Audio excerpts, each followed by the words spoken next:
Doctor فرحت ہاشمی صاحبہ کے مستند بیانات سننے کے لیے ہمارے چینل قرآنک پلس کو سبسکرائب کریں۔ یہاں قرآن و حدیث کی روشنی میں حقیقی رہنمائی اور روحانی ترقی کے خزانے ملیں گے۔ ابھی جڑیں اور دین کو گہرائی سے سمجھیں۔ السلام علیکم ورحمۃ اللہ وبرکاتہ، نحمدہ ونصلی علی رسولہ الکریم، اما بعد فاعوذ باللہ من الشیطان الرجیم، بسم اللہ الرحمن الرحیم، رب اشرح لی صدری ویسر لی امری واحلل عقدۃ من لسانی یفقہوا قولی۔ عن عبد اللہ بن بسر یقول قال النبی صلی اللہ علیہ وسلم طوبى لمن وجد في صحیفته استغفارا كثيرا، رواہ ابن ماجہ کتاب الادب۔ عبداللہ بن بسر رضی اللہ عنہ سے روایت ہے، رسول اللہ صلی اللہ علیہ وسلم نے فرمایا، مبارک ہو اس کو جو اپنے نامہ اعمال میں استغفار کثرت سے پائے۔ عن عبداللہ بن بسر یقول قال النبی صلی اللہ علیہ وسلم طوبى لمن وجد في صحیفته استغفارا كثيرا، رواہ ابن ماجہ کتاب الادب۔ طوبہ کہتے ہیں نا مبارک ہو، خوشخبری ہو اس شخص کے لیے جس کے صحیفہ یعنی نامہ اعمال میں کثرت سے استغفار موجود ہو۔ انسان چونکہ ہر دم غلطی کرتا رہتا ہے تو اس کو توبہ کرنی ہوتی ہے، اور توبہ کے لیے جو ایک فارمل طریقہ ہے وہ کیا ہے؟ استغفار کرنے کا، یعنی باقاعدہ بخشش مانگی جائے، ٹھیک ہے نا، اللہ سے بخشش مانگنا۔ تو جو شخص کثرت سے بخشش مانگتا ہے obviously اسی کے نامہ اعمال میں بہت زیادہ استغفار ملے گی۔ تو اگر آپ امیجن کریں کہ آپ کے ایک دن کے جو سارے اعمال ہیں یا ان کی جو کہانی ہے صبح سے شام تک کی، مثلاً کل ہی کے دن کو دیکھ لیجئے یا پچھلے کسی ایک اور دن کو، یا آج صبح سے لے کے اب تک۔ صبح سے لے کے اب تک کی بات اس لیے بھی بہت اہم ہے کہ کل ہی ہم نے توبہ کے بارے میں پڑھا، اور توبہ کے لیے استغفار کرنا ضروری ہوتا ہے۔ تو ہم سب دیکھیں کہ ہمارے نامہ اعمال میں، ہمارے ایک دن کی ڈائری میں کتنی بار استغفار شامل ہوئی، ہم نے کتنی بار استغفار کیا، یعنی لفظ استغفر اللہ یا اللہم اغفر لی یا رب اغفر لی یا اللہ مجھے معاف کر دے، کتنی بار کہا، کیونکہ جتنی بار کہیں گے اتنی بار ہی لکھا جائے گا، یعنی جتنی بار معافی مانگیں گے، استغفار کریں گے، وہی موجود پائیں گے۔ اور اس کے برعکس دیگر باتیں کتنی ہیں یا کیا کیا چیز ہے اس میں۔ اصل بات یہ ہے کہ ہم فالتو باتوں کے اتنے عادی ہو چکے ہیں کہ جو کرنے کی بات ہے اس کے لیے وقت کم رہ جاتا ہے، کیونکہ وقت تو اتنا ہی ہے نا۔ تو آپ چاہیں تو اس میں اچھی باتیں کر لیں، استغفار کر لیں، اللہ کا ذکر کر لیں، یا کسی کو فائدہ پہنچانے کا کوئی کام کر لیں، اور چاہیں تو ادھر ادھر کی اپنی کہانیاں سناتے ہوئے وقت گزار لیں، کیونکہ بولنا تو ہم نے ہے ہی، وہ تو ہماری فطرت میں کہ ہم نے بولنا ہے، اور صبح سویرے بولنا شروع کر دیتے۔ ذکر کا جو وقت ہے، جس وقت ساری کائنات یا زمین آسمان کی ہر چیز ایک طرح سے ذکر میں مصروف ہوتی، چڑیا پرندے ہر چیز چہچہا رہی ہوتی ہے، اور دراصل کیا کر رہے ہوتے ہیں؟ اللہ کی تسبیح ہی کر رہے ہوتے ہیں۔ تو ہم تو اس وقت بھی باز نہیں آتے باتیں کرنے سے، فالتو باتیں، تو باقی دن تو پھر ہے ہی باتوں کا۔ تو ہم سب کو اپنا محاسبہ کرنے کی ضرورت ہے، اور اپنے لیے ایک سوال لکھ کے رکھ سکتے ہیں کہ میں نے آج کتنی بار استغفار کی۔ نبی صلی اللہ علیہ وسلم کتنی بار کیا کرتے تھے؟ جی 70 سے 100 بار کیا کرتے تھے، اور وہ اللہ کے رسول تھے، اور ان کے اگلے پچھلے گناہ سب معاف کر دیے گئے تھے۔ اور ہمارا طرز عمل کیا ہے؟ وجہ یہ ہے کہ ہمیں اپنی غلطیوں کا احساس ہی نہیں ہے، کہ جب احساس ہوتا ہے، ایک تڑپ آتی ہے، ایک پریشانی ہوتی ہے، تو پھر ہی انسان اس کے ازالے کی کوشش کرتا ہے نا۔ بس اگر کسی کے جسم میں کوئی بیماری ہو، جیسے کینسر ہوتا ہے، اور اس کو پتہ ہی نہ ہو کہ وہ بیمار ہے، تو کیا وہ علاج کرائے گا؟ نہیں کرے گا، حتیٰ کہ وہ مرض اس کے لیے کیا بن جاتا ہے؟ جان لیوا بن جاتا ہے۔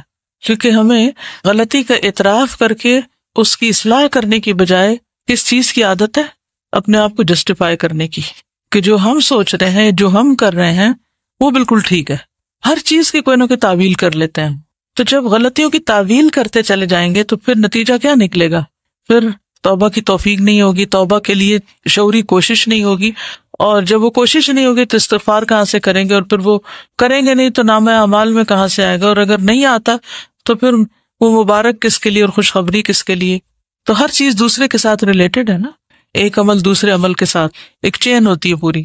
تو جو بخشش مانگتا ہے اور ندامت کے آنسو گرتے ہیں اس کے، اور وہ کہتا ہے کہ اللہ تو مجھے معاف کر دے، تو اس کے لیے اللہ کا پھر وعدہ ہے کہ اللہ اسے معاف کرے گا۔ حدیث میں آتا ہے، رسول اللہ صلی اللہ علیہ وسلم نے فرمایا، شیطان نے اپنے رب عز و جل سے کہا مجھے تیری عزت اور جلال کی قسم میں تیرے بندوں کو اس وقت تک گمراہ کرتا رہوں گا جب تک ان کے جسم میں روح رہے گی، یعنی جب تک مر نہیں جاتا بندہ، روح نکل نہیں جاتی، اس وقت تک ابلیس اپنا کام نہیں چھوڑتا، کہتا میں کرتا رہوں گا گمراہ۔ اور اللہ عز و جل نے فرمایا مجھے اپنی عزت اور جلال کی قسم جب تک وہ مجھ سے معافی مانگتے رہیں گے میں انہیں معاف کرتا رہوں گا۔ لیکن دیکھیے ہم تھوڑی سی ہمیں تکلیف ہو جاتی ہے، سر دردی ہو جاتا ہے یا بخار ہو جاتا ہے، تو کیا اس میں ہماری ہمت توفیق باقی رہتی ہے کہ ہم پھر بھی استغفار کرتے رہیں یا دعا مانگیں یا کوئی ذکر کریں؟ عموماً کیا ہوتا ہے جب ایسی کیفیت ہوتی ہے، ہم سب کچھ بھول جاتے ہیں، لوگوں سے بات کرنا، کچھ پڑھنا، کوئی کام کرنا، ہر چیز ایک بوجھ لگتا ہے، کچھ بھی نہیں کرنا چاہتے۔ پھر بخاری کی روایت میں آتا ہے اے عائشہ مجھے تمہارے بارے میں اس طرح کی خبریں ملی ہیں، اگر تم واقعی اس معاملے میں پاک و صاف ہو تو اللہ تمہاری پاکی بیان کر دے گا، لیکن اگر تم نے کسی گناہ کا ارادہ کیا تھا تو اللہ کی مغفرت چاہو، استغفار کرو، اس کے حضور توبہ کرو، کیونکہ بندہ جب اعتراف کر لیتا ہے اور پھر اللہ کی بارگاہ میں استغفار کرتا ہے تو اللہ اس کی توبہ قبول کر لیتا ہے۔ دیکھیے جب بھی کسی پر کوئی الزام لگتا ہے تو دو میں سے ایک صورتیں ہوتی ہیں، ایک یہ کہ وہ شخص مجرم نہیں ہوتا، اس نے جرم نہیں کیا ہوتا، اور دوسرا یہ کہ اس نے یا کیا ہوتا ہے یا اس کا ارادہ کیا ہوتا ہے، دو میں سے ایک ہی چیز ہے نا۔ تو اگر کوئی شخص اس پہ کوئی الزام لگا اور اس نے غلط کام کیا ہی نہیں تو اس کو بالکل اطمینان رکھنا چاہیے کہ میں اس معاملے میں بالکل سچا ہوں اور کسی کی باتوں پر مجھے اوفینڈ نہیں ہونا، مجھے بھڑکنا نہیں، اور مجھے چیخنا چلانا نہیں اور بدتمیزی کا طوفان برپا نہیں کرنا۔ اللہ کو پتا ہے میں نے غلط کام نہیں کیا اور حمایت کے لیے اللہ کافی ہے۔ اور دوسرا یہ کہ انسان جب گلٹی کانشیس ہو، اس کو پتا ہو کہ اس نے نیت کی تھی، ارادہ کیا تھا اور کچھ نہ کچھ وہ اس راہ پہ چل پڑا تھا یا پھر کر گزرا تھا، تو پھر اس صورت میں بھی صفائی دینے کی اور اپنے آپ کو سچا ثابت کرنے کے لیے جھوٹ بولنے کی ضرورت نہیں، اور اگر کوئی ایسا کرے گا تو اس کے لیے معافی کا کوئی دروازہ نہیں پھر، کیونکہ وہ ایک تو غلط کر چکا اور دوسرا اس پہ جھوٹ بول رہا ہے، اور جھوٹ بول کر ایک اور گناہ کر رہا ہے، اور پھر اس جھوٹ کو چھپانے کے لیے شاید ایک اور جھوٹ بولنا پڑے، اس طرح وہ گناہوں کی دلدل میں پھنستا چلا جائے گا۔ تو کبھی بھی کوئی ایسی بات ہو تو سب سے پہلے تو اپنے آپ کا حساب لے، محاسبہ کرے، یہ جو میں نے کیا ہے، یہ جو کہا ہے، اس میں اصل حقیقت کیا ہے، کیونکہ یہ اللہ جانتا تھا، یہ بندے کو خود پتا ہوتا ہے کہ وہ کہاں کھڑا ہے۔ تو ان دونوں صورتوں میں کتنی بہترین نبی صلی اللہ علیہ وسلم نے راہ دکھائی ہے، اور اس میں انسان کے لیے اطمینان ہی اطمینان ہے۔ پھر یہ ہے کہ معافی کی امید بھی رکھنی چاہیے، کیونکہ شیطان انسان کے اندر بار بار یہ وسوسہ ڈالتا ہے کہ اللہ تمہیں نہیں معاف کرے گا، اس وسوسے سے بچنا چاہیے، کیونکہ اللہ کا وعدہ ہے وہ معاف کرے گا، تو وہ کیوں نہیں کرے گا، وہ ظالم نہیں ہے۔ رسول اللہ صلی اللہ علیہ وسلم نے فرمایا، اللہ تعالیٰ فرماتا ہے اے ابن آدم جب تک تو مجھے پکارے گا اور مجھ سے پر امید رہے گا، ہوپ فل رہے گا، میں تجھے بخشتا رہوں گا جو بھی گناہ ہوں گے، اور کوئی پرواہ نہ کروں گا کہ کون سے گناہ ہیں۔ اے ابن آدم اگر تیرے گناہ آسمان کی بلندیوں تک پہنچ جائیں تو پھر تو مجھ سے بخشش طلب کرے تو میں پرواہ کیے بغیر تجھے بخش دوں گا، ولا ابالی، مجھے پرواہ ہی نہیں، کیونکہ ہمارا کوئی گناہ اللہ تعالیٰ کو نقصان نہیں دیتا۔ بندے عام طور پر جب بندوں کو معاف نہیں کرتے تو کیوں نہیں کرتے؟ کیونکہ بندے بندوں سے ہرٹ ہو جاتے ہیں، یا بندوں کو بندے نقصان پہنچا جاتے ہیں تو وہ معاف نہیں کر پاتے۔ ہمارا کوئی گناہ اللہ تعالیٰ کو اس طریقے پر ہرٹ نہیں کرتا اور نہ اس کو کوئی نقصان ہوتا ہے۔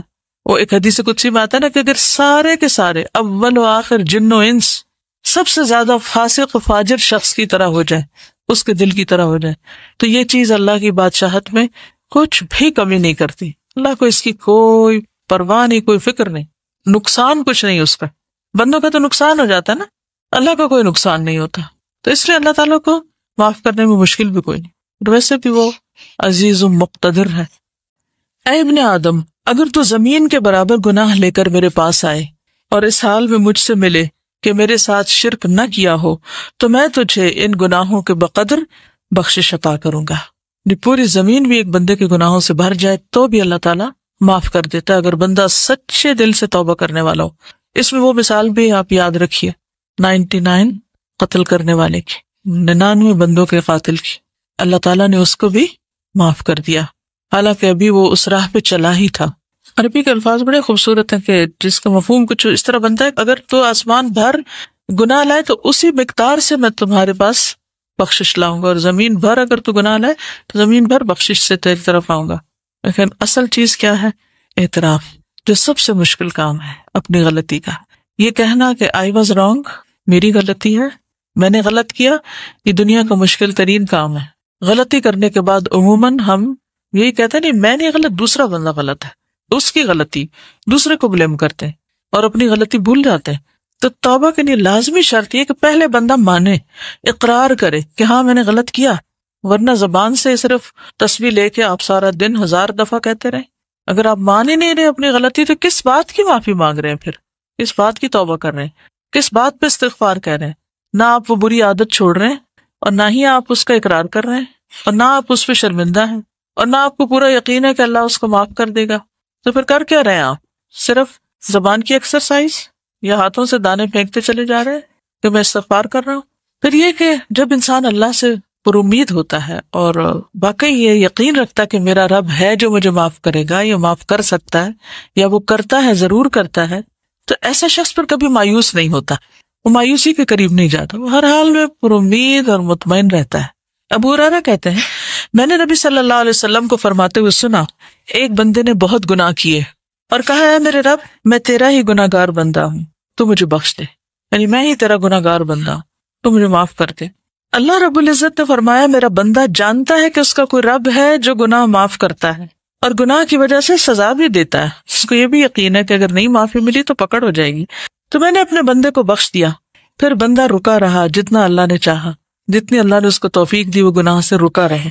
پھر اس نے گناہ کر لیا اور عرض کیا اے میرے رب میں نے پھر گناہ کر لیا، پھر غلطی ہو گئی، اسے بھی بخش دے. اللہ تعالیٰ نے فرمایا میرا بندہ جانتا ہے کہ اس کا کوئی رب ہے جو گناہ معاف کرتا ہے اور اس کے بدلے میں سزا بھی دیتا ہے. میں نے اپنے بندے کو بخش دیا. پھر جب تک اللہ نے چاہا بندہ گناہ سے رکا رہا، پھر اس نے گناہ کر لیا اور اللہ کے حضور عرض کیا اے میرے رب میں نے پھر گناہ کر لیا، تو مجھے بخش دے. اللہ تعالیٰ فرماتا ہے میرا بندہ جانتا ہے اس کا ایک رب ہے جو گناہ معاف کرتا ہے اور اس کی سزا بھی دیتا ہے. تو میں نے اپنے بندے کو 3 مرتبہ بخش دیا، بس اب جو چاہے عمل کرے. یعنی اس کا مطلب نہیں جو چاہے اب گناہ کرے تو اب آئندہ کے لیے بھی اس کی بخشش ہوگی. مطلب یہ کہ جب بھی اس سے گناہ ہو تو دیر نہ کرے. وہ فارسی میں آتا نا 100 بار گر توبہ شکستی باز آ، 100 بار بھی توبہ ٹوٹ جائے تو بھی باز آ جاؤ، پھر بھی پلٹ آؤ، پھر بھی لوٹ آؤ، کیونکہ وہ رب 100 بار توبہ کرنے والوں کو 100 بار معاف کر دیتا ہے. تو اس بات کا یقین کہ اللہ تعالیٰ معاف کر دے گا، اور یہ سراسر اس کے اپنے اختیار میں بھی ہے. یغفر لمن یشاء ویعذب من یشاء. رونا کس بات پہ آنا چاہیے کہ اللہ یہ سب تیرا فیصلہ ہوگا، اگر تو نے معاف نہ کیا تو میرے پاس تو کوئی اور دروازہ نہیں کہ میں وہاں جا کے معافی مانگوں، تجھے کو معاف کرنا ہے اور تو معاف کر دے. تو اس کے لیے تڑپنا بھی چاہیے، یعنی اس کو کھیل نہیں بنا لینا چونکہ اللہ نے معاف کر دینا اس لیے گناہ کر لو اور کرتے چلے جاؤ. کیا پتا کہ توبہ کی توفیق بھی پھر ہوتی ہے یا نہیں. اس امید پہ گناہ نہیں کرنے چاہیے، ہمیشہ اعتراف کی روش پہ چلتے جانا چاہیے. نبی صلی اللہ علیہ وسلم نے لوگوں کو استغفار کی ترغیب بھی دلائی ہے متعدد بار. مثلاً ایک بار آپ نے فرمایا قسم اس ذات کی جس کے قبضہ قدرت میں میری جان ہے، اگر تم گناہ نہ کرتے تو اللہ تعالیٰ تمہیں لے جاتا اور ایسے لوگوں کو لاتا جو گناہ کرتے پھر معافی مانگتے تو اللہ ان کو معاف کر دیتا، کیونکہ اللہ تعالیٰ کو معاف کرنا پسند ہے. انسانوں کو معاف کرنا پسند نہیں، انسان معاف کرنا پسند نہیں کرتے، لیکن اللہ تعالیٰ معاف کرنے سے محبت رکھتا ہے، وہ معاف کرنا چاہتا ہے. شرط یہ ہے کہ کوئی شخص واقعی پر معافی مانگے. اب آپ دیکھیے کہ غلطی کس سے ہوتی ہے، غلطی کون کرتا ہے. عام روزمرہ زندگی میں دیکھیے کون غلطی کرتا ہے، جو عمل کرتا ہے، جو کوئی کام کرتا ہے. جو کچھ کرے گا اس سے ہی غلطی ہوگی نا، جو کام ہی نہیں کرے گا اس سے کیا غلطی ہونی ہے. مثلا برتن کس سے ٹوٹتا ہے، جو برتن استعمال کرتا ہے، اور جس نے صرف سجا کے رکھے ہوئے الماری میں اس سے تو نہیں ٹوٹیں گے، اس کے تو بچے رہیں گے. اسی طرح باقی غلطیوں پر بھی آپ نظر ڈالیے. انسانوں کے حق میں بھی ہم سے غلطیاں کب ہوتی ہیں، جب ہم ان سے تعلق رکھتے ہیں تو پھر ہم سے غلطیاں ہو جاتی ہیں. اور اگر ہم تعلق ہی نہ رکھیں کسی سے، مثلا ایک شخص جو اس وقت سڑک پر جا رہا ہو، اس سے ہماری کوئی ناراضگی ہے، ہم نے اس کو کوئی نقصان کیا یا اس کو کوئی دل دکھایا؟ نہیں. کیوں؟ کوئی تعلق ہی نہیں ہمارا اس سے. لیکن اپنی بہن سے پوچھیے، اپنی امی سے پوچھیے، اپنے بھائی سے پوچھیے، اپنے ہسبینڈ سے پوچھیے، اپنے بچوں سے پوچھیے، وہ کیا کہیں گے؟ ان کے پاس ہوں گے آپ کے لیے شکایتیں آپ کے خلاف، یا آپ سے کبھی نہ کبھی ہرٹ ہوئے ہوں گے. کیوں؟ کیا وجہ؟ کیونکہ ان سے تعلق ہے آپ کا. تو اللہ تعالیٰ کو کیسے بندے پسند ہے؟ وہ جو کسی سے تعلق نہ رکھے اور سب سے کٹ کے ایک طرف بیٹھ جائے اور کوئی غلطی نہ کرے، نہ کسی کو ہرٹ کرے، نہ کسی سے کوئی معاملہ کرے، وہ پسند ہے. کون لوگ زیادہ بہتر ہیں؟ جو لوگوں سے ملتے جلتے رہیں اور ان کی طرف سے پہنچنے والی تکلیفوں پر درگزر کریں، وہ زیادہ بہتر ہیں بنسبت اس کے کہ نہ وہ کسی سے بات کریں نہ کسی کو ہرٹ کریں۔ تو جب آپ کسی سے معاملہ کریں گے تو ایک دوسرے کی کوئی بات بری بھی لگ جائے گی۔ اچھا، انسانی نفس بڑا عجیب ہے، بعض اوقات بلا وجہ کسی کی بات بری لگ جاتی ہے اور بعض اوقات کسی کی بڑی بڑی بات کی پرواہ نہیں ہوتی ہے نا ایسے۔ تو پھر تو ہم نے اپنے آپ کو بھی نہیں سمجھا، ہم خود بھی کسی ایک چیز پر نہیں، ہم تو اپنے لیے بھی معمہ ہیں، تو دوسروں کے لیے تو ہے ہی ہے۔ تو اس لیے کبھی کوئی ہمارے بارے میں مس انڈرسٹینڈ کر جائے تو اس کو ایشو نہ بنائے، ٹھیک ہے؟ تو ایزی رہیں گے، ہین لین سہل قریب۔ تو ایزی رہنے میں آسانی یہ ہے کہ پھر انسان نہ دوسروں پہ بوجھ ہوتا ہے اور نہ دوسرے اس پہ بوجھ ہوتے ہیں۔ کسی کو ٹکر لگ جائے، کسی کی کچھ خرابی ہو جائے تو وہ سوری کر لیں، بات ختم، اور چلتے چلے جائیں، آگے بڑھتے جائیں، ورنہ اس کے علاوہ کوئی چارہ نہیں اور کوئی طریقہ نہیں کہ آپ زندگی میں پروگرس کر سکیں۔ آگے بڑھنے کے لیے معاف کرنا ہی پڑے گا، بھولنا ہی پڑے گا۔ دوسروں کی غلطیاں ایسی چیز نہیں ہوتی کہ جن کو آپ یاد رکھیں، ٹھیک ہے نا؟ یہ یاد رکھنے کی چیزیں نہیں ہیں، لیکن عموماً ہم یاد رکھنے والی چیزیں تو بھول جاتے ہیں، ان میں تو ہمارا حافظہ خراب ہے، اور جو یاد نہیں رکھنا چاہیے وہ ہم بھولتے نہیں، کیونکہ ہم بھولنے دیتے نہیں، ان کی گرہ باندھ کے رکھتے ہیں۔ تو اگر آپ کو بہت ہی شوق ہے کچھ یاد رکھنے کا تو کوئی اچھی چیزیں یاد رکھ لیں، تو خود بھی خوش رہیں گے، دوسروں کو بھی خوش رکھیں گی۔ اسی لیے ہمیں کچھ ڈھنگ کی چیزیں یاد ہی نہیں رہتی، کیونکہ ہمارا دماغ کس میں الجھا رہتا ہے۔ مثلا کتاب آپ کے آگے رکھی ہوئی ہے، صبح ٹیسٹ بھی ہے اور کو سبق یاد نہیں ہو رہا، کیا وجہ ہے؟ پوچھا کرے، رک کر، کیا مسئلہ کیا ہے، کیوں ایسا ہو رہا میرے ساتھ؟ تو کوئی نہ کوئی الجھن ہوگی آپ کے دماغ میں جو اتنی آپ کو الجھائے ہوئے ہوگی کہ آپ کی نظریں بھی الفاظ پہ نہیں ٹک رہی ہوں گی۔ تو کرنا کیا چاہیے ایسے میں جب آپ کو کوئی چیز اتنا زیادہ ڈسٹرب کر دے؟ پھر ہوتے جانا چاہیے۔ کیا کریں گے؟ تو شخص کو جس نے 99 قتل کیے تھے اسے کیا سجیسٹ کیا تھا؟ جگہ تبدیل کر لو۔ جی، نیک لوگوں کی بستی میں چلے جاؤ۔ تو ہم کیا کر سکتے ہیں؟ نہیں پڑھی جا رہی نا بات، تو آپ اس وقت بند کر دیں کتاب، اٹھ کے کچھ اور کرنے چلے جائیں، 5 منٹ لے لیں، 10 لے لیں، کچھ اور کام کر لیں۔ اتنے میں خوب دماغ خالی سوچ بھی لے گا، اور جو کچھ اس میں آ رہا ہے اس الجھاؤ کا کوئی سلجھاؤ ہو بھی جائے گا، اور پھر واپس پلٹ آئیں، پھر آ کے فریش کام شروع کر دیں۔ یا اس وقت کوئی ایسا کام لے لیں کہ جس میں بہت زیادہ آپ کو ذہنی یکسوئی نہ چاہیے، تھوڑے سے اڑ جائے وہاں سے، اس جگہ کو چھوڑ دیں۔ غصے کا بھی علاج کیا ہے؟ جگہ چھوڑ دیں، پوزیشن بدل لیں بیسیکلی۔ تو ان چیزوں کا بھی علاج یہی ہے کہ آپ ہٹ جائیں وہاں سے۔ پھر اللہ سبحانہ وتعالیٰ قرآن پاک میں فرماتے ہیں افلا یتوبون الی اللہ ویستغفرونہ، کیا وہ اللہ سے توبہ نہیں کریں گے، استغفار نہیں کریں گے؟ واللہ غفور الرحیم، اور اللہ غفور الرحیم ہے۔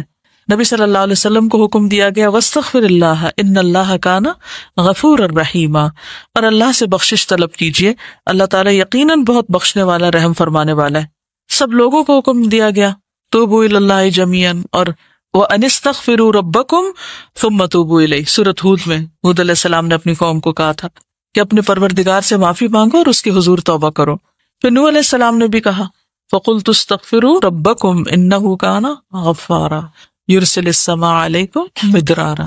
ہود علیہ السلام نے کہا وَيَا قَوْمِ اسْتَغْفِرُوا رَبَّكُمْ ثُمَّ تُوبُوا إِلَيْهِ۔ شعیب علیہ السلام نے کہا وَاسْتَغْفِرُوا رَبَّكُمْ ثُمَّ تُوبُوا إِلَيْهِ۔ نبی صلی اللہ علیہ وسلم نے اپنی قوم کو استغفار سکھائی نہیں، اپنے لوگوں کو۔ نبی صلی اللہ علیہ وسلم کے پاس جب کوئی آ کے یہ کہتا یا رسول اللہ صلی اللہ علیہ وسلم، جب میں اپنے پروردگار سے دعا کروں تو کیا کہا کروں؟ تو آپ نے فرمایا کہو اللہم اغفر لی وارحمنی واہدنی وارزقنی، اے اللہ مجھے معاف کر دے، مجھ پر رحم فرما، مجھے ہدایت دے، مجھے رزق دے۔ اس کے بعد آپ نے انگوٹھے کو نکال کر باقی 4 انگلیوں کو بند کر کے فرمایا یہ 4 چیزیں دنیا اور آخرت دونوں کی جامع ہے، یعنی جس کو یہ 4 چیزیں مل گئی اس کو دنیا آخرت سب کچھ مل گیا۔ 2 سجدوں کے بیچ میں ہم یہ دعا پڑھتے ہیں، ٹھیک ہے؟ تو تھوڑا شعوری طور پر پڑھنے کی کوشش کریں، کیونکہ اس میں دنیا اور آخرت کی بھلائیاں ہیں اس دعا میں۔ اور ویسے بھی دعا کرتے وقت اگر انسان استغفار کرتا ہے تو ایک طرح سے پہلے اس کے گناہ دھل جاتے ہیں، پھر اس کے بعد اللہ کا قرب مانگتا ہے، اللہ کی محبت مانگتا ہے، باقی چیزیں مانگتا ہے۔ تو یہ ایسے ہی ہے کہ جیسے انسان پہلے نہائے دھوئے پھر خوشبو لگائے، ٹھیک ہے؟ نبی صلی اللہ علیہ وسلم اسلام قبول کرنے والے کو سب سے پہلے استغفار سکھاتے تھے، یہ صحیح مسلم کی روایت ہے۔ کان رسول اللہ صلی اللہ علیہ وسلم یعلم من اسلم یقول اللہم اغفر لی وارحمنی واہدنی وارزقنی، ٹھیک ہے؟ جب کوئی مسلمان ہوتا تو آپ اس کو یہ کلمات سکھاتے کہ یہ مانگو۔ پھر ایمان والوں کی صفت بھی یہی ہے وبالاسحار ھم یستغفرون، والمستغفرین بالاسحار سورۃ آل عمران میں آتا ہے. خاص طور پر عورتوں کو استغفار کا حکم دیا گیا. حدیث یاد ہے کسی کو؟ اور کیوں دیا گیا؟ صحیح مسلم کی روایت ہے، رسول اللہ صلی اللہ علیہ وسلم نے فرمایا، اے عورتوں کے گروہ صدقہ کرتی رہا کرو اور کثرت سے استغفار کرتی رہا کرو. یعنی ہم خواتین کو اور بھی زیادہ استغفار کی ضرورت ہے، کیونکہ میں نے دوزخ والوں میں زیادہ تر عورتوں کو دیکھا ہے. ان عورتوں میں سے ایک عقل مند عورت نے عرض کیا کہ ہمارے کثرت سے دوزخ میں جانے کی وجہ کیا ہے؟ ان سے سوال کیا. آپ نے فرمایا، تم لعنت کثرت سے کرتی، یعنی لعن تان، دوسروں کو بلیم کرنا، دوسروں کو برا بھلا کہنا، اور اپنے خاوند کی ناشکری کرتی. ناشکری بھی نا ایک عادت ہوتی ہے، کسی حال پہ راضی نہ ہونا، کسی کا احسان نہ ماننا. پھر اسی طرح یہ ہے کہ ہمیں صرف اپنے لیے نہیں، دوسروں کے لیے بھی استغفار کرنی چاہیے. وہ بھی ہم نماز میں کرتے ہیں، اسے بھی تھوڑا سا شعور کے ساتھ کیجیے. کیا کہتے ہیں؟ ربنا اغفر لی ولوالدی وللمؤمنین یوم یقوم الحساب. ٹھیک. خصوصاً جب کوئی فوت ہو جائے تو اس کی بخشش کی دعا کرنی چاہیے. نجاشی جب فوت ہو گیا تھا تو نبی صلی اللہ علیہ وسلم نے صحابہ سے کہا تھا کہ استغفروا لاخیکم، اپنے بھائی کے لیے استغفار کرو، یعنی اس کی مغفرت کی دعا کرو. حسن بصری کہتے ہیں کثرت سے استغفار کرو، اپنے گھروں میں، اپنے دسترخوانوں پر، اپنے راستوں میں، بازاروں میں، مجلسوں میں، جہاں بھی تم ہو. تمہیں نہیں معلوم کہ کہاں بخشش نازل ہو جائے، کہاں اللہ تعالیٰ بخش دے. کیونکہ حدیث ہے نا، توبہ یعنی خوشخبری کس کے لیے؟ لمن وجد فی صحیفتی استغفارا کثیرا، جس کے صحیفے میں، جس کے اعمال نامے میں کثرت سے استغفار ہو. تو پھر ہر موقع پہ، ہر مجلس میں، ہر جگہ انسان کرتا رہے، اور پھر برائی کرتے ہی ساتھ ہی کر لے. لیکن صرف برائی کرتے ہی نہیں، نیکی کے بعد بھی، نیکی کا کام کر کے بھی. کیوں؟ وہ کیوں؟ جیسے نماز کے بعد ہم سلام پھیرتے ہیں نا، تو سب سے پہلے کیا کرتے ہیں؟ اللہ اکبر، استغفر اللہ. وائی؟ کیوں؟ آپ نماز کے اندر بھی غلطیاں ہوتی ہیں، نماز کا حق ہی ادا نہیں کرتے، اور شابش، نیک کام کرتے ہوئے ہو سکتا نیت میں کوئی خرابی ہوگی. اور تکبر سے بھی بچتا ہے انسان کہ ہم اس کا حق ادا نہیں کر پائے. یا اللہ تو معاف کر دے، ہمیں جو کرنا چاہیے وہ ہم نے نہیں کیا. اس سے ایروگنس نہیں آئے گی کہ ہم نے بہت کچھ کر لیا، جو کرنا چاہیے تھا وہ کر نہیں پائے. ما عبدناک حق عبادتک، فرشتے کہیں گے نا.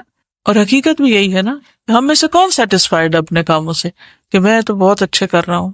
یہ دھڑکا لگا رہتا ہے کہ کل جب کھلے گا اعمال نامہ تو پتہ نہیں کون سا کام کس کوالٹی کا نکلے گا اس میں سے. اول تو نیکیاں کرتے ہی کام ہے، جو کر لیتے ہیں ان کو خراب بہت زیادہ کر دیتے ہیں، مختلف چیزوں سے ان کو ستیہ ناش بھی کرتے ہیں یا ان کی شکل بگاڑ دیتے. تھوڑا سا کام کر لیتے ہیں تو بس چین نہیں پاتے جب تک لوگوں کو بتا نہ بیٹھے کہ یہ میں نے کیا تھا. جیسے ابھی بات ہوئی تھی نا کہ اگر کوئی بات کر رہا ہو تو میں تو پہلے سے ہی کرتا ہوں، مجھے تو پہلے ہی پتا ہے، یہ تو میں پہلے سے جانتا ہی ہوں، یہ تو مجھے آتی ہے، یہ میں نے ہی تو کیا تھا. عموماً کیا جملے ہوتے ہیں. کیا اللہ تعالیٰ نہیں دیکھ رہا اس وقت کہ ہمیں اصل شوق کس بات کا ہے، اصل شوق کس چیز کا ہے، اور کیا محرک ہے، کس جذبے سے لگے ہوئے ہیں. تو اس لیے اس پہ بھی بہت راضی ہو جانے کی ضرورت نہیں. کوئی بھی چاہے صدقہ خیرات کرے، کچھ بھی کام کرے، کوئی بھی، تو ڈرتے ہوئے. والذین یؤتون ما آتوا وقلوبہم وجلۃ، تو اہل ایمان تو وہ ہوتے ہیں کہ جو کرتے ہیں اور ان کے دل ڈر رہے ہوتے ہیں، نیکی کرتے ہوئے ڈر رہے ہوتے ہیں کہ پتہ نہیں کس کوالٹی کی ہے یہ. سال میں سب سے زیادہ بخشش کب ہوتی؟ رمضان کے علاوہ یوم عرفہ. عرفہ کے دن سب سے زیادہ لوگوں کی معافی ہوتی ہے، اور شیطان اپنے سر میں مٹی ڈالتا ہے، روتا ہے، چیختا ہے، چلاتا ہے. آپ کو پتہ ہے کہ عرفات سے واپس آنے کے بعد کیا کرنے کو کہا گیا؟ آیت پڑھے، ثم افیدوا واستغفر اللہ. اس وقت بھی کیا کرو جب عرفات سے لوٹ رہے ہو، تو یہ نہ کہو بس اب تو سب معاف ہو گیا، میں آرام کی نیند سوں جا کے. پھر بھی واپسی پہ ذکر کیا ہونا چاہیے؟ اس وقت بھی کیا کہتے رہو، کیونکہ یہ بہت بڑی مشکل ہے کہ نیکی کرتے ہی ساتھ ہی شیطان اندر آ جاتا ہے اور وہ انسان کو نا بلا دیتا ہے، تم نے تو کارنامہ کر لیا، تم نے تو بہت بڑا تیر مارا. اور پھر اتنی کہانیاں سناتے ہیں، یوں ہم نے عرفات میں کیا، ایسے ہم نے کیا، ایسے. ثم افیدوا من حیث افاض الناس واستغفر اللہ ان اللہ غفور رحیم. اگر کوئی بھی نیک عمل کر کے یہ احساس باقی رہے تو پھر تکبر کا سوال ہی نہ آئے کہ انسان نیکیوں پہ کوئی اپنے آپ کو بڑی چیز سمجھنے لگے. ابراہیم علیہ السلام نے بھی دعا مانگی تھی اپنے لیے، والذی اطمع ان یغفر لی خطیئتی یوم الدین. مجھے امید ہے کہ وہ میری خطائیں معاف کر دے گا قیامت کے دن. حالانکہ وہ ابو الانبیاء ہیں، خلیل اللہ ہیں. موسیٰ علیہ السلام نے کیا کہا؟ قال رب انی ظلمت نفسی فاغفر لی فغفر له. یونس علیہ السلام نے لا الہ الا انت سبحانک انی کنت من الظالمین. داؤد علیہ السلام نے کیا کیا؟ وَظَنَّ داؤد أَنَّمَا فَتَنَّاهُ فَاسْتَغْفَرَ رَبَّهُ وَخَرَّ رَاكِعًا وَأَنَابَ۔ اللہ کے جتنے بھی نیک بندے ہیں اور بڑے بڑے نیک کام کرنے والے ہیں، ان سے کہیں کوئی بھول چوک ہوئی تو فوراً پلٹے اللہ کی طرف، اور اللہ نے ان کو معاف کر دیا۔ خود آدم علیہ السلام نے کیا کہا تھا؟ ربنا ظلمنا انفسنا وان لم تغفر لنا وترحمنا لنکونن من الخاسرین۔ نبی صلی اللہ علیہ وسلم کی زندگی میں تو خیر کثرت سے ایسی دعائیں ملتی ہیں۔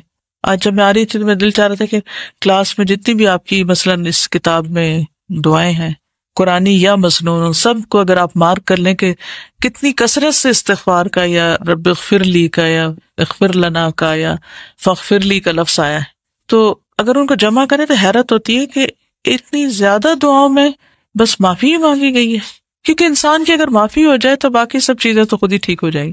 عمران بن حسین کہتے ہیں کہ نبی صلی اللہ علیہ وسلم کی اکثر دعا یہ ہوتی تھی، اللہم اغفر لی ما اخطأت وما تعمدت وما اسررت وما اعلنت وما جہلت وما تعمدت۔ اے اللہ میرے ان گناہوں کو معاف فرما جو میں نے غلطی سے کیے یا جان بوجھ کے کیے، چھپ کر کیے، اعلانیہ طور پر کیے، نادانی میں کیے یا جانتے بوجھتے ہوئے کیے۔ یعنی گناہوں کی بھی قسمیں ہیں نا، کوئی کسی طرح ہو جاتا ہے، کوئی کسی طرح، کوئی کسی طرح۔ پھر سونے سے پہلے نبی صلی اللہ علیہ وسلم جب بستر پر جاتے، حدیث میں آتا ہے جب آپ تشریف لاتے تو جب لیٹتے، اذا اخذ مضجعه من اللیل فقال بسم اللہ وضعت جنبی اللہم اغفر لی ذنبی واخسأ شیطانی وفک رہانی وجعلنی فی الندی الاعلی۔ اے اللہ تو میرے گناہ بخش دے، میرے شیطان کو ذلیل کر، میری قید کو کھول دے، اور مجھے اعلیٰ و عرفہ مجلس کا ہم نشین کر دے۔ اعلیٰ و عرفہ مجلس کون سی ہے؟ فرشتے، صالحین وغیرہ۔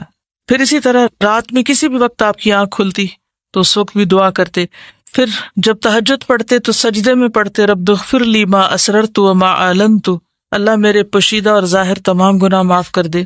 بیت الخلاء سے واپس باہر آنے پر غفرانک، مسجد سے نکلنے پر۔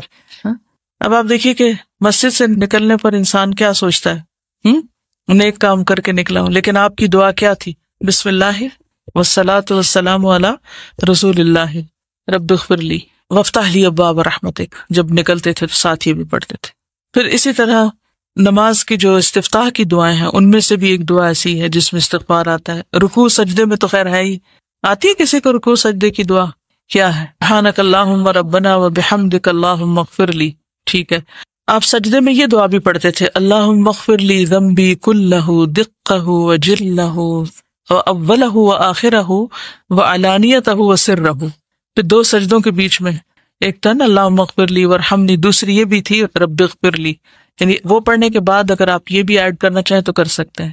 کیونکہ اس دفعہ رمضان میں جب کافی دیر بیٹھے رہتے تھے تو میں سوچتی کہ 3 دفعہ شاید یہ دعا پڑھ لیں، 5 دفعہ پڑھ لیں، اس کے علاوہ کیا ہوگا، یعنی اور کیا ہوگا جو یہاں پڑھا جا سکتا ہے۔ تو نبی صلی اللہ علیہ وسلم کثرت سے رب اغفر لی رب اغفر لی پڑھتے تھے۔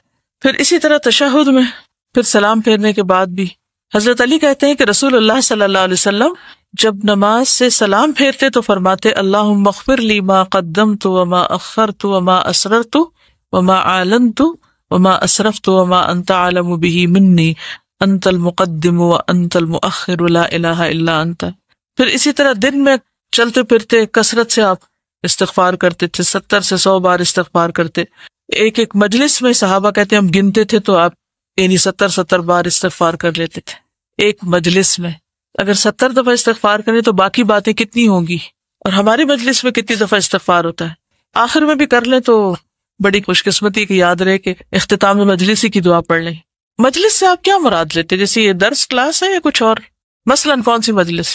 کوئی بھی گیدرنگ، فرینڈس کی گیدرنگ، فیملی گیدرنگ، شادی کے موقع پر، پارٹی میں، گھر میں، اپنے روم میں، ٹیلی فون پہ، ہاں کوئی بھی گروپ ورک جب کر رہے ہوتے ہیں۔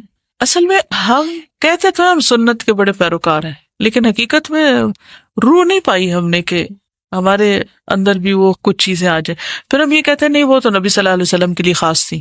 ٹھیک ہے، آپ سے بڑھ کر کسی نے کوئی بڑا کام نہیں کیا، لیکن آپ کے لیے کیا صورت اتری؟ اذا جاء نصر اللہ والفتح ورأیت الناس يدخلون فی دین اللہ افواجا فسبح بحمد ربک واستغفرہ انہ کان توابا۔ اس کے بعد آپ نے خاص طور پر اور کثرت سے استغفار شروع کر دی۔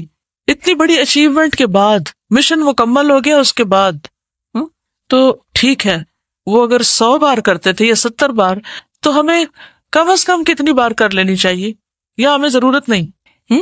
اصل بات یہ کہ اگر ہمارا شعور زندہ ہونا کہ جب ہم کوئی بات کر رہے ہوتے ہیں، کوئی کام کر رہے ہوتے ہیں، تو اس کے بیچ میں ہی ہمیں اگر احساس ہونے لگے کہ کچھ ٹھیک نہیں ہوا، تو آپ دیکھیں کہ یہ جو ڈپریشن کے فٹس پڑتے ہیں نا، اور یہ دل گھبرانے کے اور یہ پریشانی کے اور کہ وہ لو ہو رہا ہے سب، تو وہ شروع ہونے ہی لگے تو پکڑ لیں اپنے آپ کو. اب لیٹ نہ جایا کریں اس کے آگے کہ ہاں چڑھائی کر دو مجھ پر بے بسی یا اداسی کا فٹ یا غم کا یا غصے کا یا کسی چیز کا، اسے کنٹرول نہ کرنے دیا کریں اپنے آپ کو، اسی وقت ہوشیار ہو جایا کریں. اور ہوشیاری کے لیے کیا، جگہ تبدیل کر دیں، ہٹ جائیں وہاں سے، اور پھر اس کے بعد فوراً استغفار شروع کر دی، تسبیح شروع کر دی، کوئی اچھا کام شروع کر دیا، اور پھر آپ دیکھیں گے کہ وہ جو آیا تھا نا شیطان اپنی فوجوں کے ساتھ، تو آپ نے اس کو ہرا دیا، ناکام کر کے واپس بھیج دیا. آپ کو پتا نا جب کوئی شخص دین کی طرف آتا ہے تو پھر شیطان اکیلا نہیں، وہ جب ہار جاتا ہے نا، تھک جاتا ہے، صفر فوجیں لے کے آ جاتا ہے. آپ نے دیکھا ہوگا جو بچے قرآن حفظ کر رہے ہوتے ہیں ان کو کتنی مشکل ہوتی ہے بیچ میں، اگر آپ میں سے کچھ لوگوں نے کیا ہو، کیونکہ ان کے اوپر زیادہ اٹیک ہوتا ہے، زیادہ اگریسو ہو جاتے ہیں بعض اوقات کہ اس کو تو میں کسی طرح پکڑوں، اس کو تو اغوا کروں. تو اگر کسی کے دروازے پر فوج کھڑی ہو اغوا کرنے کے لیے اس کو، تو وہ کیا کرے گا؟ کسی سے مدد لے گا؟ چھپے گا؟ بچے گا؟ ہاں، مشکل یہ نا کہ نظر نہیں آتی نا یہ فوجیں، لوگ تو ہمیں نظر آ جاتے ہیں تو ہم فوراً دفاع کے لیے کچھ سوچتے ہیں، شیطانی فوجیں نظر نہیں آتی اس لیے سوچتے بھی نہیں. پھر تو وہ چیزیں محسوس ہوتی ہیں انسان کو، تو اپنے محسوسات پہ نظر رکھا کریں. وہ جو عام طور پر ایک کوشچن لکھا ہوتا ہے نا مختلف سوشل میڈیا وغیرہ کے اوپر کہ واٹس آن یور مائنڈ، کہ کیا سوچ رہے ہو تم اس وقت، تو یہاں لکھ دو، پوری دنیا میں نشر کرو کہ کیا سوچ رہے ہیں. اور آپ پھر دیکھیں کہ لوگ کیا کیا لکھتے ہیں نا، کہ کیا سوچ رہے ہیں، ان کے ذہن میں کیا ہے. اور میں سوچتی ہوں کہ کس قدر لوگ بیوقوف بنائے جاتے ہیں نا، کہ اب کچھ بالکل آپ کی پرائیویٹ فیلنگز ہوتی ہیں، اور جب آپ اس کو لکھ کے دنیا میں نشر کرتے ہیں، یا آپ کی خاص طور پر کچھ چیزیں ایسی ہوتی ہیں کہ جو صرف آپ کے لیے ہوتی ہے نا، ان کو پبلک کرنا درست نہیں ہوتا، لیکن ہم بے سوچے سمجھے اپنی ہر چیز کو پبلک کر دیتے ہیں. تو نقصان کیا ہوتا ہے؟ پھر اس کے ٹریپ میں آ جاتے ہیں. یہ بھی پھندے ہیں اصل میں، کیونکہ پھر انسان اس سے پھر نکلے کیسے؟ تو جتنے پھندے زیادہ ہوتے ہیں اتنا نکلنا مشکل ہو جاتا ہے ان سے. کہ ہر 15 منٹ بعد اگر ہم استغفار کا اپنے ساتھ باندھ لیں، گھڑی تو ہم دیکھتے ہی رہتے ہیں، کچھ لوگ تو خبط ہوتا ہے وہ گھڑی دیکھنے کا، تو اس کے ساتھ اگر یہ باندھ لیں تو دن میں کم از کم 1 سنت تو پوری ہو. اور دوسرے کے لیے آپ اسی وقت کر سکتے ہیں نا استغفار جب آپ نے اس کو واقعی خود بھی معاف کر دیا ہو، ورنہ تو آپ اللہ سے بھی اس کے لیے بخشش نہیں مانگیں گے. پھر اسی طرح آپ دیکھیے کہ سواری پہ بیٹھتے ہوئے بھی، اور پھر دنیا سے رخصت ہوتے ہوئے، حضرت عائشہ کہتی ہیں کہ رسول اللہ صلی اللہ علیہ وسلم وفات سے کچھ پہلے آپ پر پشت کا سہارا لیے ہوئے تھے. آپ نے کان لگا کے سنا آپ دعا کر رہے ہیں، اللہم اغفر لی وارحمنی والحقنی بالرفیق الاعلی، اے اللہ مجھے بخش دے، مجھ پہ رحم کر اور مجھے رفیق اعلیٰ سے ملا. استغفار کے فائدے بھی قرآن و سنت سے ہمیں پتہ چلتے ہیں. سب سے پہلے تو ایک انسان کا دل صاف ہوتا ہے، اس کے اندر سے بری فیلنگ، برے وسوسے اور یہ چیزیں. ابن قیم کہتے ہیں کہ سینے کی گھٹن کے اسباب میں سب سے بڑا سبب اللہ سے اعراض کرنا ہے، دل کو اللہ کے سوا کسی اور کے ساتھ جوڑنا اور اللہ کے ذکر سے غفلت کرنا ہے. اور ہمیشہ دل سے سچا استغفار نکلنا جو ہے وہ دل کو تندرستی اور سلامتی کی طرف لوٹا دیتا ہے، یعنی گھٹن اور تنگی اس کی دور کر دیتا ہے. پھر یہ جسم کے اعضاء کا کفارہ بھی ہے، مختلف اعضاء سے جو غلطیاں ہوتی ہیں، 360 جوڑوں پر جو صدقہ واجب ہوتا ہے ان میں سے ایک استغفار بھی ہے. بیماریوں کا علاج بھی ہے. قتادہ کہتے ہیں کہ یہ قرآن تمہیں بیماری اور علاج بتاتا ہے، گناہ تمہاری بیماری ہے اور استغفار ان کا علاج ہے. اب یہ بات جو ہے کہ گناہ بیماری ہے اور استغفار علاج ہے، اس کے پیچھے کیا ریزن ہے؟ ایک تو یہ کہ دل کی بیماری، روحانی بیماری کہہ سکتے ہیں آپ، لیکن عام جو ہمیں جسمانی بیماریاں بھی ہوتی ہیں ان کے پیچھے بھی گناہ ہوتے ہیں. تو اللہ تعالیٰ بیماریوں کے ذریعے انسان کو ایک طرح سے پاک بھی کرتا ہے. تو بیماریوں کے علاج میں استغفار بھی شامل کر لینا چاہیے، چاہے وہ روحانی بیماریاں ہوں چاہے وہ جسمانی بیماریاں ہوں. کیونکہ نوح علیہ السلام نے جو اپنی قوم کو کہا تھا نا کہ استغفار کرو، تو اللہ تعالیٰ تمہیں کیا کچھ عطا کرے گا؟ بارشیں برسائے گا، باغ اگائے گا، اولاد دے گا اور یعنی مال دے گا. تو دنیا کی جو نعمتیں ہیں جن میں ایک صحت بھی ایک ہے، تو اس کے لیے بھی استغفار فائدہ مند ہے. امام ذہبی کہتے ہیں کہ بیماری کا علاج کثرت کے ساتھ سحری کے وقت استغفار کرنا اور سچی توبہ کرنا ہے. کیونکہ بہت سی جسمانی بیماریوں کا تعلق انسان کی روح کے ساتھ بھی ہوتا ہے، اس کی سوچ کے ساتھ بھی ہوتا ہے. پھر آپ دیکھیے کہ نبی صلی اللہ علیہ وسلم نے جو اپنے بارے میں فرمایا تھا نا کہ میرے دل پر پردہ سا آ جاتا ہے، غبار سا آ جاتا ہے، اس وجہ سے میں ایک دن میں 100 مرتبہ اللہ سے استغفار کرتا ہوں۔ اب علماء کہتے ہیں کہ آپ نے جو غین کا لفظ استعمال کیا نا، الغان یا غین، اس کا معنی ہوتا ہے وہ غفلت جو اللہ کے ذکر پر مداومت کی کمی سے ہوتی ہے، یعنی اللہ کے ذکر میں کمی اگر کسی وجہ سے ہو جائے، کئی وجوہات ہوتی ہیں نا، مثلا کیا وجہ ہوتی ہے ذکر میں کمی کی؟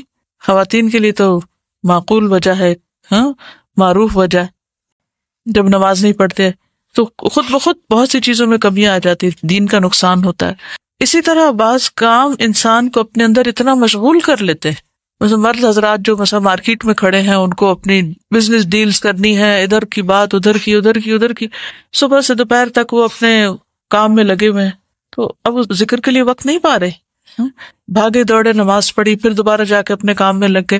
کچھ کام ایسے ہوتے ہیں جو پیورلی دنیا کے ہوتے ہیں اور اس میں آپ کو فلی کنسنٹریٹ کرنا پڑتا ہے، تو اس وقت آپ ساتھ ساتھ کوئی ذکر نہیں کر سکتے، تو کیا ہوتا ہے آپ کی بیٹری لو ہو جاتی ہے، قدرتی طور پہ لو ہو جاتی۔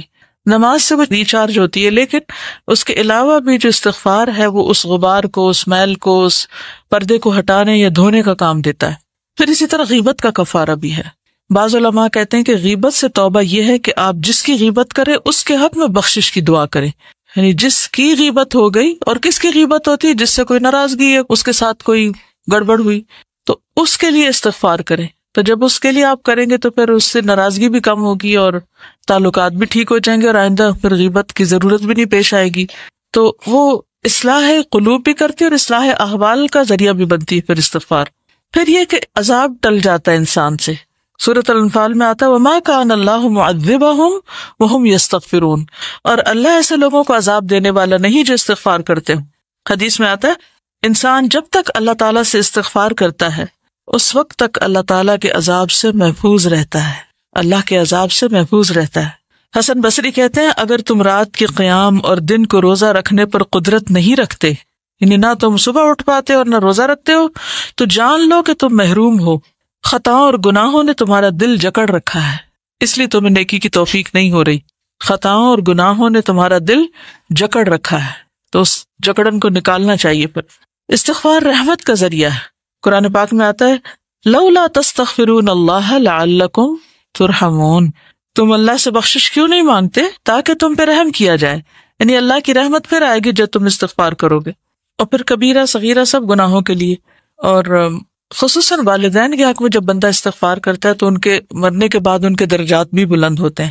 ایک اور حدیث میں آتا ہے جو آدمی یہ پسند کرتا ہے کہ اس کا نامہ اعمال اسے خوش کر دے، یعنی اپنی کتاب دیکھ کے خوش ہو جائے، تو وہ کثرت سے استغفار کرے۔ پہلی حدیث میں تو مبارک کی بات ہے اور اس میں خوش ہونے کی بات ہے۔ حسن بصری نے ایک بوجھ اٹھانے والے کو اجرت پہ رکھا تو سارا راستہ اس کو یہی کہتے ہوئے سنا الحمدللہ استغفر اللہ۔